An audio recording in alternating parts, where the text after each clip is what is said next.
الحمد لله نحمده ونستعينه ونستغفره ونعوذ بالله من شرور أنفسنا ومن سيئات أعمالنا من يهده الله فلا مضل له ومن يضلل فلا هادي له أشهد أن لا إله إلا الله وحده لا شريك له وأشهد أن محمدا عبده ورسوله اما بعد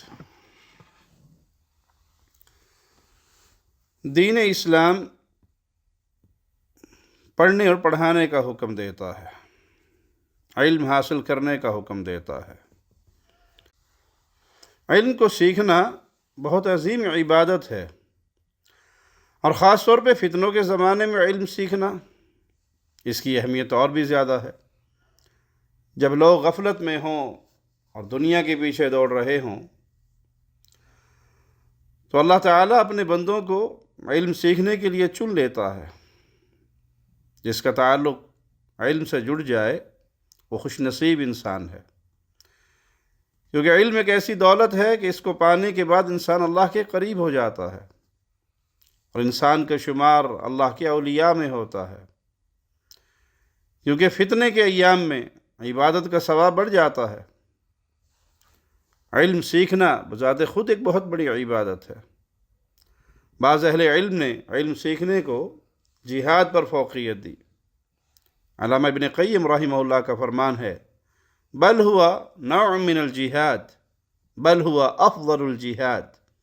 علم سیکھنا ایک قسم کا جہاد ہے، بلکہ وہ سب سے افضل جہاد ہے۔ ایسا ہی کلام شیخ الاسلام ابن تیمیہ رحمہ اللہ سے بھی ملتا ہے۔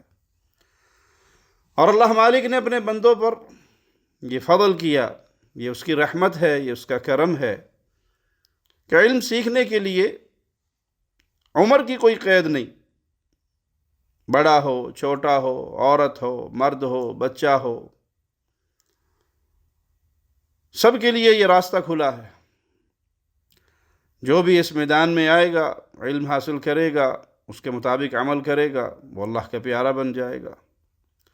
رسول اللہ صلی اللہ علیہ وسلم جو پوری امت کے لیے ایک ایسی محبت اور ایک ایسا درد رکھتے تھے کہ سب کے لیے ان کی زندگی نور کا مینارہ ہے، آپ صلی اللہ علیہ وسلم نے ابن عباس رضی اللہ عنہما کو یہ حدیث سکھائی، احفظ اللہ یحفظ، تم اللہ کے احکام کی حفاظت کرو، اللہ تمہاری حفاظت فرمائے گا۔ حالانکہ ابن عباس اس وقت بچے تھے، تو بڑی عمر کے صحابہ نے بھی علم حاصل کیا، چھوٹے بچوں نے بھی علم حاصل کیا، عورتوں نے علم حاصل کیا، بلکہ سیدہ کائنات عائشہ صدیقہ سلام اللہ علیہا رضی اللہ تعالی عنہا، ان سے آ کر صحابہ مسائل پوچھا کرتے تھے۔ تو علم کو سیکھنا، اس کو آگے سکھانا، یہ بہت بڑا عمل ہے۔ اہل علم نے ہر علم میں متون لکھے تاکہ اسے یاد کرنا اور اس کی شرح کرنا طالب علم کے لیے آسان ہو جائے۔ متون کہتے ہیں کسی بھی علم کے اصول کو مختصر اور جامع الفاظ میں لکھنا، اور ہر قسم کی طوالت سے بچنا، اس میں بہت زیادہ تفصیل اور مثالیں نہیں لکھی جاتی، اور متون کو یاد کرنا یہ سلف صالحین کا طریقہ ہے۔ یہ کوئی نیا کام نہیں، نیا طرز نہیں، اور اس طریقے پہ چلنا چاہیے۔ اہل علم متون یاد کرتے اور کرواتے آئے۔ امام نووی رحمہ اللہ نے لکھا کہ انہیں شافعی مذہب کا ایک متن المہذب یاد تھا، اور اس طریقے سے علم راسخ ہوتا ہے۔ اور سب سے اہم اور عظمت والا علم وہ عقیدے کا علم ہے۔ سب سے بڑی شان اللہ کی ہے، اور اللہ کی پہچان، اللہ کی معرفت، یہ علم بڑی عظمت والا ہے۔ اسی لیے شیخ الاسلام محمد بن عبد الوہاب رحمہ اللہ، اور ان سے پہلے شیخ الاسلام ابن تیمیہ رحمہ اللہ اور امام طحاوی رحمہ اللہ، انہوں نے عقیدے میں متون لکھے، اور یہ نواقض اسلام کا متن ہے، اسے شیخ الاسلام محمد بن عبد الوہاب رحمہ اللہ نے لکھا۔ شیخ محمد بن عبد الوہاب ان کی تصانیف میں بہت زیادہ خصوصیات پائی جاتی ہیں۔ سب سے پہلے تو کہ ان کے متن کی عبارت بہت آسان، کیونکہ شیخ نے اسے عام اور خاص ہر طرح کے لوگوں کے لیے لکھا۔ اور دوسری بات کہ شیخ اپنے ہر مسئلے پر دلیل لکھا کرتے تھے۔ ان کی کتاب التوحید، اس میں شیخ کا کوئی اپنا ذاتی کوئی رائے، کوئی کلام، کوئی قول نہیں ہے، بلکہ ساری کی ساری کتاب پڑھ لیجئے، یہ پوری کتاب قرآن اور حدیث کے دلائل سے اور سلف صالحین کے اقوال سے بھری پڑی ہے۔ بعض لوگ اس کتاب پر اعتراض کرتے ہیں، لیکن آج تک اس کے رد میں کوئی کچھ لکھ نہیں سکا، کہ اس میں شیخ کی رائے تو ہے ہی نہیں، شیخ کے اقوال تو ہے ہی نہیں، میں یہ سمجھتا ہوں، میں نے یہ دیکھا، میں نے یہ سنا، یہ تو ہے ہی نہیں اس میں تو مسئلہ بیان ہوا ہے، اور دلیل کتاب اللہ سے اور رسول اللہ صلی اللہ علیہ وسلم کی احادیث سے دی گئی ہے، اور سلف کے اقوال اس میں بیان کیے گئے ہیں۔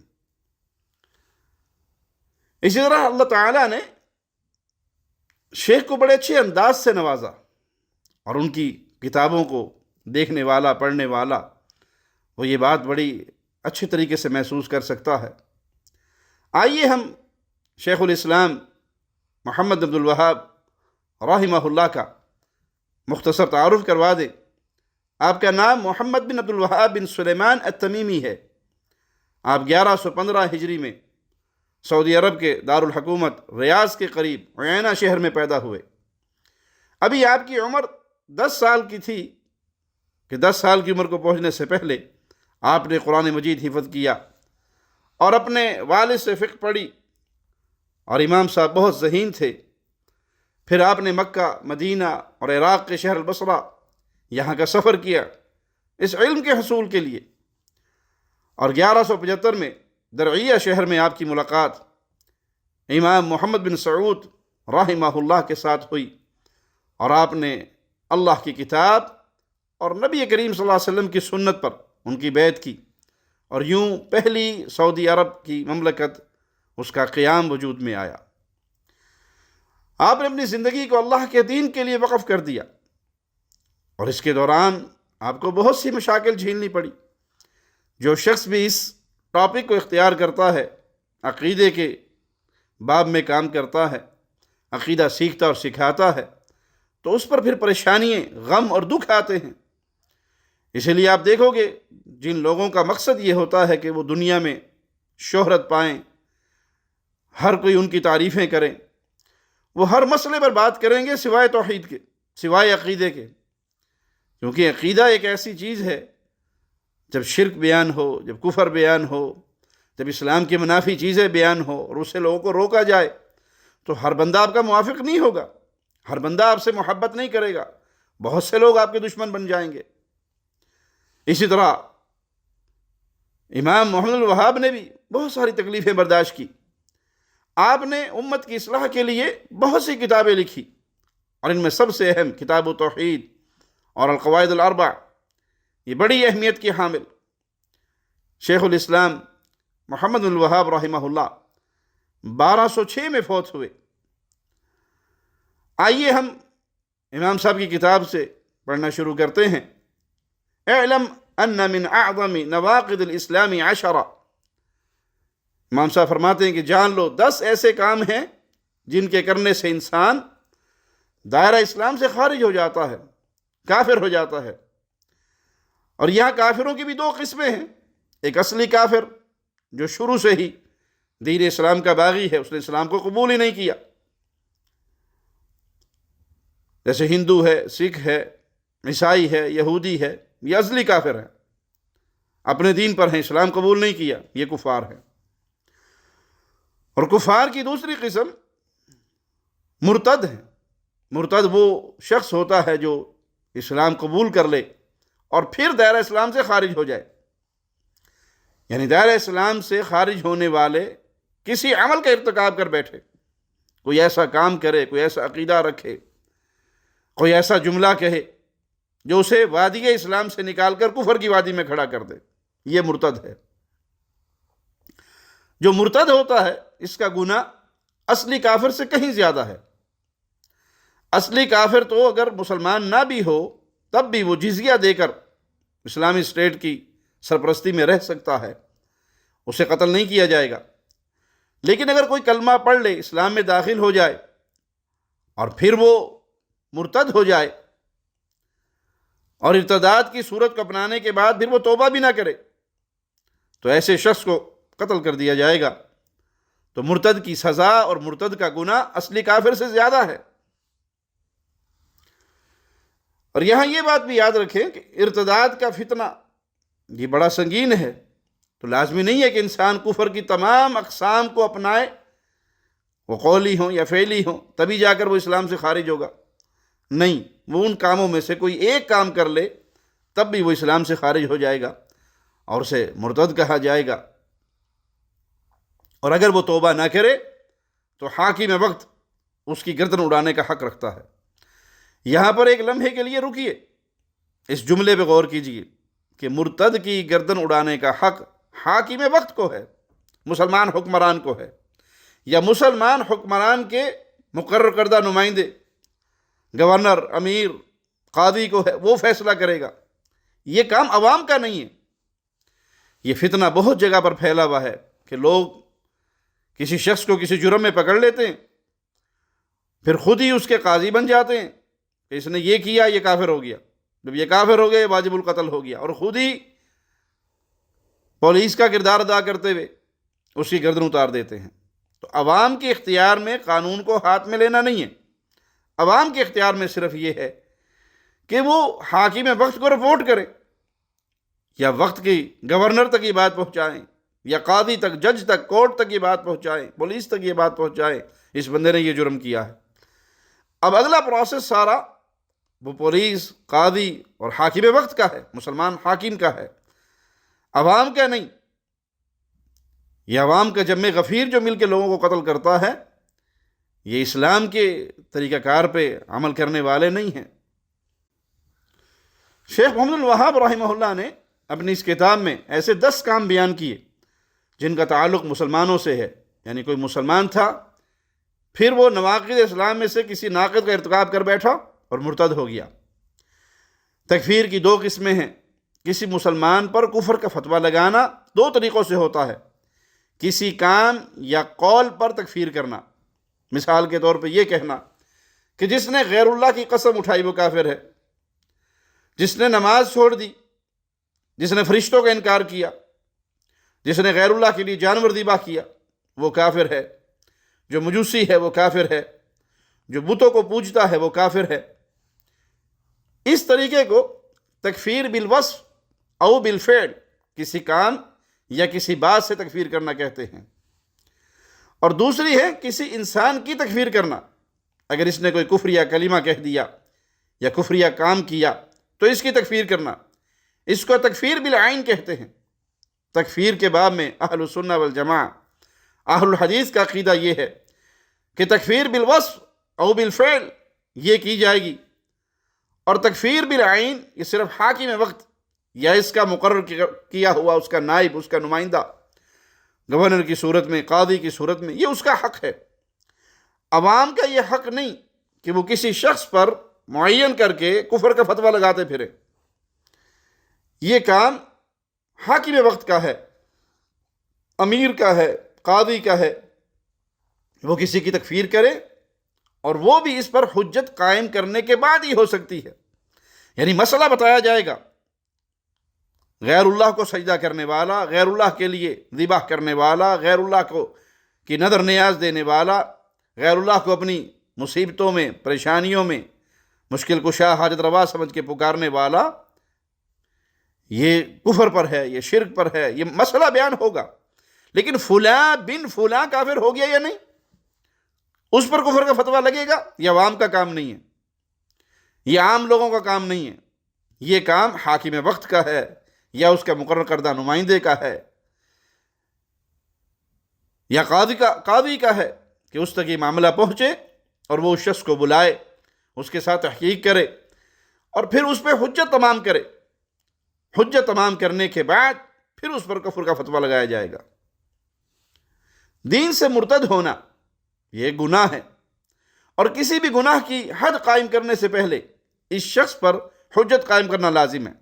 حاکم وقت یا اس کا نائب دیکھیں کہ کیا اس پر حد قائم کرنے کی سب شرائط لاگو ہوئی ہیں، کہ اسے اس بات کا علم تھا جو اس نے جو کام کیا ہے کہ وہ کفر ہے، یہ جاہل تو نہیں، اس کی جہالت کو دور کیا جائے، کیا اسے اس بات کا علم تھا، کیا اس نے غلطی سے ایسا کیا یا جان بوجھ کر کیا، کیا اپنی ہوش میں تھا، اس کی عقل سلامت تھی، اسے سمجھ آ رہا تھا میں کیا کہہ رہا ہوں، یا کسی نے اسے ڈرا کر دھمکا کر مجبور کر کے گن پوائنٹ پہ یہ کام کروایا، یا اس نے اپنے اختیار سے کیا۔ یہ لازمی چیزیں ہیں۔ جب تک یہ تمام حجتیں پوری نہ ہو، اس کی جہالت کو دور نہ کیا جائے، اس کے شبہات کا ازالہ نہ کیا جائے، اس کو علم نہ پہنچایا جائے، وہ مجبور ہے یا اپنے اختیار سے کر رہا ہے، یہ تحقیق نہ کی جائے، اس وقت تک اس کے اوپر فتویٰ نہیں لگے گا۔ حجت کا تمام ہونا ضروری ہے، اور یہی طریقہ شیخ الاسلام ابن تیمیہ رحمہ اللہ اور سلف صالحین کا تھا کہ وہ کسی کام یا بات سے تکفیر کرتے تھے، نہ کہ کسی شخص کی تکفیر کرتے تھے۔ معین اگر کسی کو کر کے تکفیر کی جائے گی تو ان شروط کو پورا کیا جائے گا، موانع جو ہیں اس کے وہ دور کیے جائیں گے۔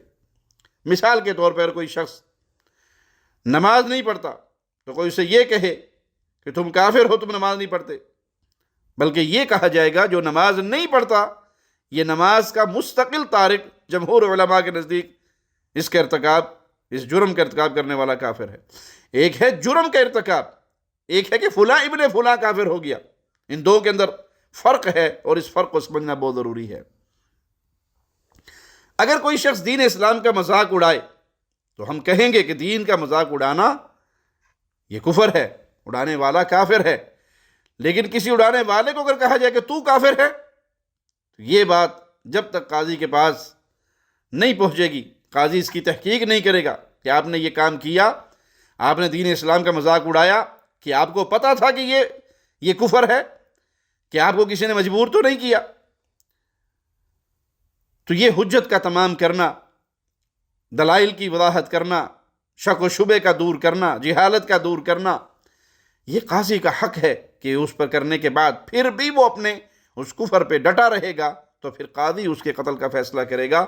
عوام کا اختیار نہیں، معین شخص کی تکفیر بھی عوام کے ہاتھ میں نہیں، حاکم وقت کے ہاتھ میں ہے، اور اس کے قتل کا اختیار بھی عوام کے ہاتھ میں نہیں، حاکم وقت کے ہاتھ میں ہے۔ اگر یہ چیز عوام کے ہاتھ میں آ جائے یا چند جاہل مولویوں کے ہاتھ میں آ جائے تو پھر معاشرے کے اندر فساد پھیل جائے گا۔ ہر فرقے والا دوسرے فرقے والے کو کافر کہے گا اور اپنی جاہل عوام کو کہہ دے گا یہ گستاخ رسول ہو گیا، اسے قتل کر دو، جو اکثر معاشروں کے اندر آپ کو ایسا ہوتا ہوا نظر بھی آئے گا پریکٹیکل۔ کہیں کسی پہ تہمت لگ جاتی، اس نے قرآن پاک کے اوراق جلائے، اور ہجوم اکٹھا ہوتا ہے، اسے پکڑتا ہے اور اسے قتل کر دیتا ہے۔ یہ جہالت ہے، یہ علم سے دوری ہے، یہ شرعی نصوص سے دوری کا نتیجہ ہے۔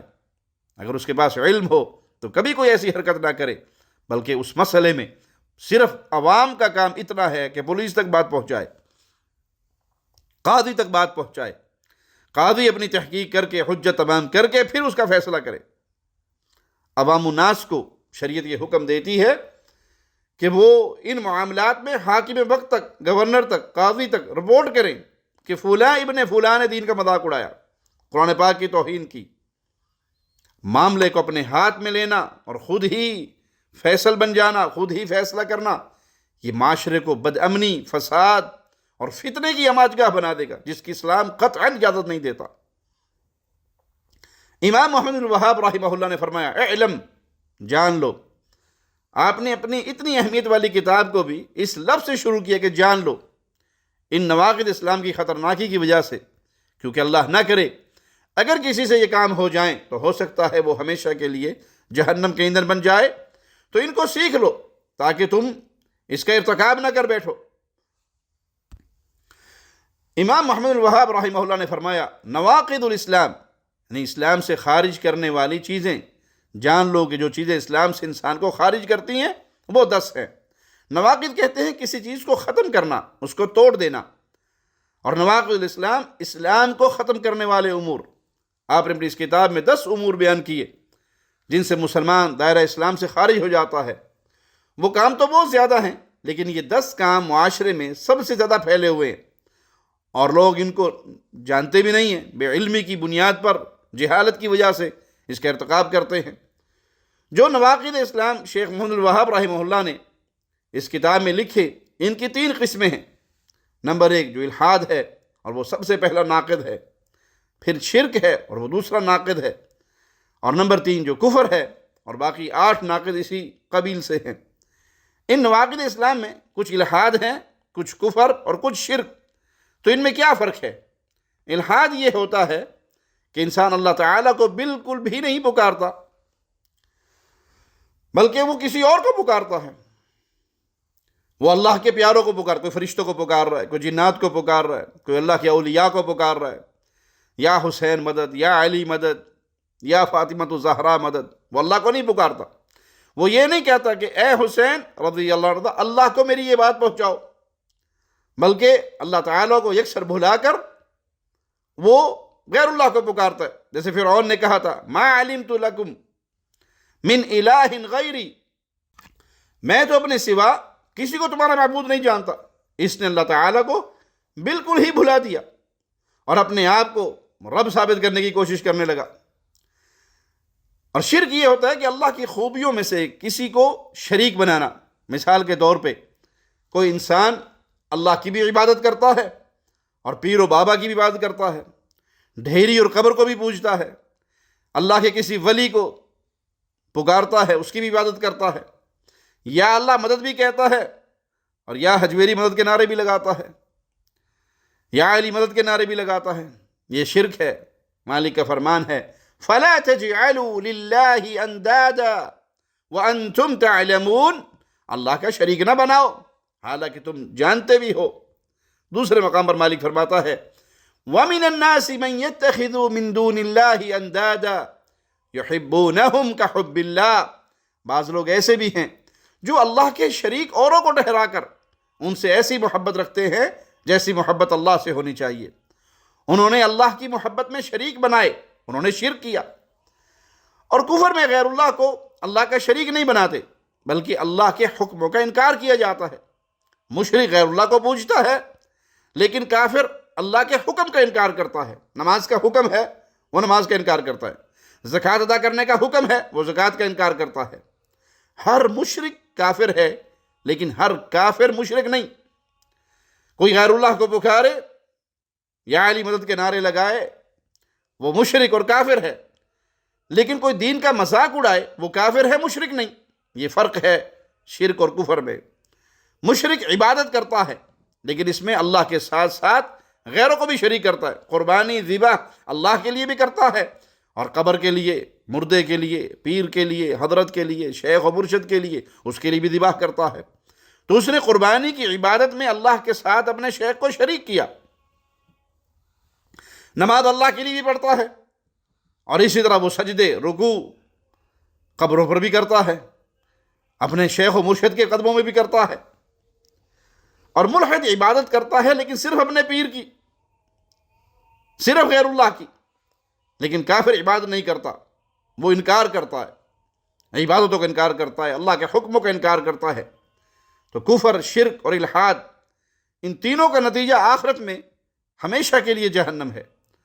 اللہ سے دعا ہے اللہ ہم سب کو اس جہنم کی آگ سے محفوظ رکھے، صحیح عقیدے کا فہم عطا فرمائے، زندہ رکھے تو ایمان کی بہترین حالت میں، موت دے تو اس حال میں کہ اللہ ہم سے راضی ہو، ہم اپنے اللہ سے راضی ہوں۔ اقول قولی ھذا واستغفر اللہ لی ولکم ولسائر المسلمین۔ ہر لمحہ قرآن اور سنت کا ترجمان، فضیلت الشیخ توصیف الرحمان۔